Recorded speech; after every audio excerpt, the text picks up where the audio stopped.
كنحيي من قام به الفريق ديال الرياضي بمناسبه تتويج الفريق ديال الوطني. فناخذ كلمه باش اولا نهنئ الزميل الاخ سي حسن العمل اللي قام به وتيقوم به دائما، وعلى الاستعانه اللي لقيتها في هذا الاتجاه من الجانب ديالو بدون مجيء الوداد. وكنهنئ هاد اللاعبين هادو اللي بالطبع هما الابناء ديالنا،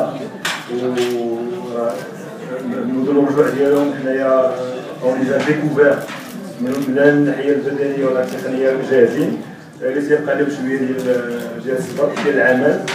والنصيحه لهم انهم يجتهدوا اكثر، لان الوصول لهذه القمه هذه ليس سهل، والاصعب هو نبقاو في هذيك القمه، فيبقاو متواضعين، يبقى يشتغلوا معنا بالضبط مع الطاقم التقني ديال الوداد، والباب مفتوح لهم، لان كل شيء تيامن بالعمل ديالهم، تيامن بالمعارف ديالهم التقنيه والبدنيه والدينيه.